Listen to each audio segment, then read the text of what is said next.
Hello and welcome back. Happy Wednesday, everyone. Today we are going to be talking about the Tinto Talks, aka Project Caesar, aka Europa Universalis 5, what is appearing to be that, from as much as I can gather. We are going to be going through the Tinto Talk number 3, which is going to be talking about POPs. But before that, I just wanted to mention, we kind of... a lot came from the discussion from this. Just wanted to mention a few points that are pointing people towards them thinking it's Europa Universalis 5. And the first is Stockholm. A viewer mentioned that Stockholm was established in 1252, and it has a different name in CK3, which heavily implies that the start date is going to be after, after 1252 at the very least, which is kind of implying a Europa Universalis 5. Also, this the first Tinto Talk apparently dropped on 1453 local time in Sweden, which is going to, this is the start date for Europa Universalis 1, so many people think that that's a sort of hint. And finally, now in this Tinto Talk here today, there are some people who have been doing some dark research. I haven't done the dark research, but the main idea is that the borders of India, as well as the pop numbers we have from this chart here, seem to indicate 1350 start date. Specifically, I've seen some people put up 1356 as the start date, which would heavily imply, once again, Europa Universalis 5. However, moving the start date back nearly 100 years in a game where people almost never play to the end date anyways. 1444 is the start date of EU4. People very rarely play to the end. I think it's 1821 or 1820, something like this. So what they might be doing here is they might be making room for two games in the time period from the end of CK to the start of Victoria 3. And what they could instead have is have a game that's more focused on, sort of the late EU4 type of play, and then a game that's focused on the early EU4 type of play. And what we mean is, if this game, which we'll call Europa Universalis 5, starts in 1356 and instead ends in something like, let's say 1600, this would leave, this is what is that, like 250 years? That leaves like another 250 years to get to the start date of Victoria 3 in 1836. And so you could have two games coming out, which would make a lot of sense. In my mind. Of course, we don't have a confirmation, but this is the entire narrative is marinating here. So the question, I suppose, is more, is this EU5? I guess we kind of know when this time period is going to be now, because it's probably after 1252. It's probably in the 1350s, based on some analysis that people have done, Dark Wizards. And so this seems to indicate to me we're going to be getting an early game in the time period of EU4. But the question is it going to go as late as EU4, or are they making room for another game? Okay, but let's get into POPs, which is something that a lot of people are excited about, and that is going to be the subject of Tinto Talk number 3. And a lot of you guys commented that you want to see continued coverage, so we're probably going to be coming through every week and doing Happy Wednesdays for everyone. Okay, Happy Wednesday. Welcome to the third week of Tinto Talks, where we will be talking about our upcoming game, which has codenamed Project Caesar, aka EU5. Today we are going to be delving into something that maybe some view as controversial. It's a little controversial for me, but I don't have a very strong understanding of some of the things, so we'll keep going. If we go back to one of the pillars mentioned in the first development diary, Believable World, it has 4 subpillars, where 2 of them are going to bring forward today. One, population. The simulation of the population will be everything is based upon economy, politics, and warfare. Let's repeat this. The simulation of the population will be what everything is based upon: economy, politics, and warfare. Now, I, obviously, you guys have seen, I primarily make Victoria 3 content, and this one has me a little bit concerned because the population for us is a huge driver of why they can't implement new features because of performance issues. Now, later on in this dev diary, they say the performance issues aren't too bad, but this does have me a little concerned because the very much idea is that everything is built outward from the POPs. But they have the same idea. Economy is built out from the POPs. This certainly makes sense. Politics is built out from the POPs. We'll get into that in a second. And warfare, of course, you need the people to do the fighting for you. You're not going to fight for yourself. And so, okay. And second up, we have this principle: simulation, not a board game. Mechanics should feel like they fit together so that you feel like you're playing a world, not an abstracted way, not and not abstracted away to give the impression of being a board game. I don't like this sentence, but the idea is we don't want to play it to feel like board game, and keeping track of individual pops makes it feel less of a board game, like less you have game pieces with certain arbitrary numbers and what have you. And so here we have a map, and this for some people is one of the smoking guns suggesting that, hey, we have ourselves EU5, both the nations as well as the pop numbers that are on these nations. But okay, every location that can be settled on the maps can have pops.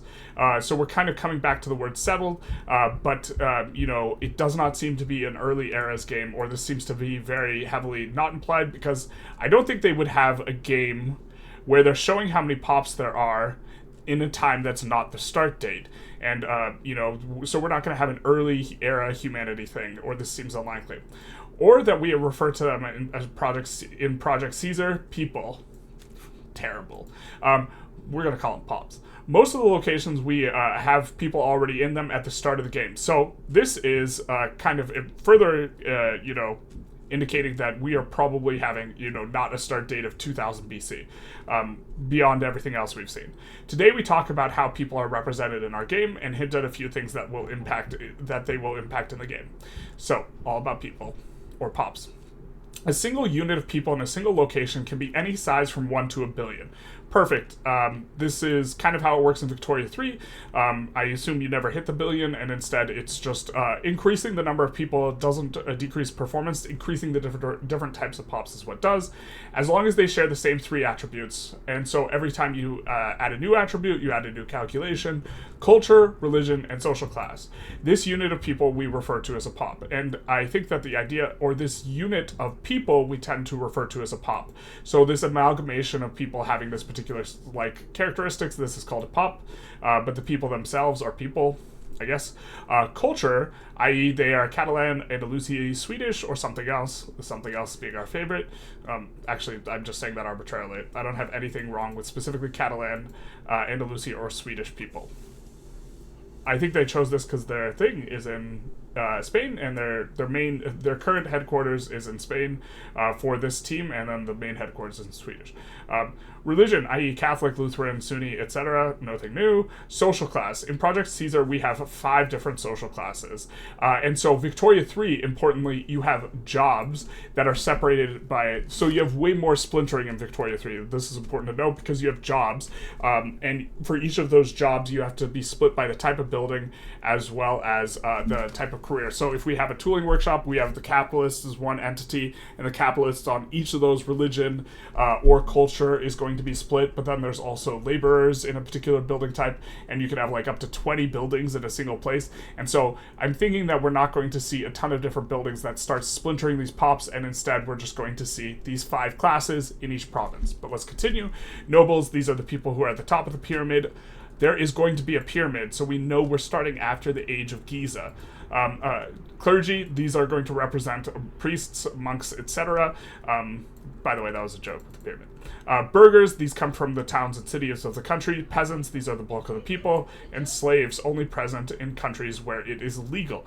And so let's continue on down. If we could see that, hey, this first of all, this actually looks like I guess they're sorting by Tarragona, so they can see, hey, there's peasants that are Catalan, burghers that are Catalan, clerics that are Catalan, nobles that are Catalan, and some peasants that are Andalusi, peasants that are from this other part, and burghers. And so, okay.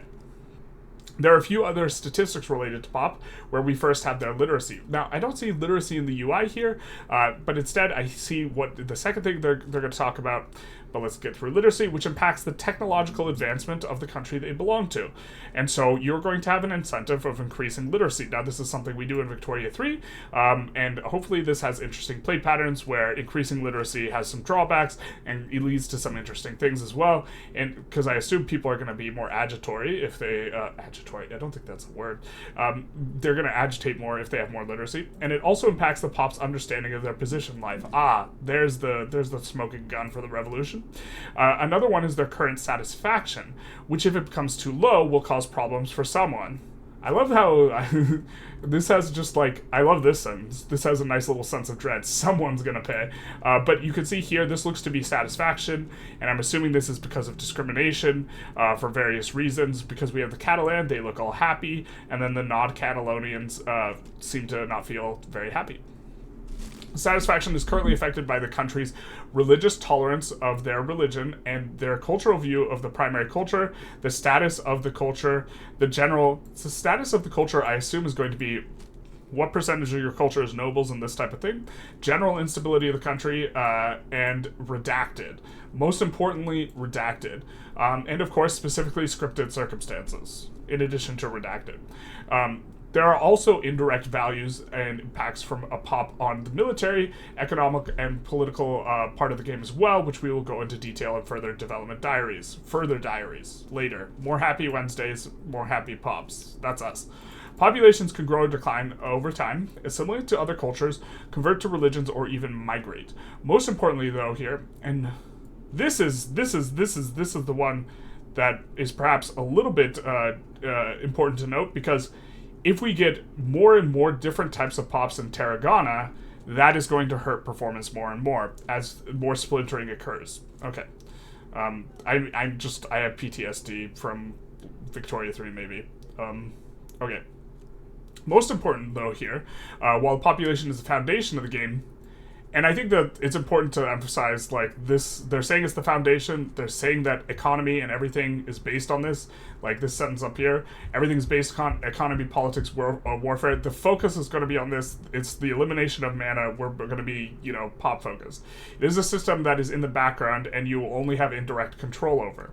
Okay. What about performance, then? Ah, yes, the smoking gun. One of the most important aspects of this has been to design a system encoded in such a way that it scales nicely over the course of the game and has no performance impact.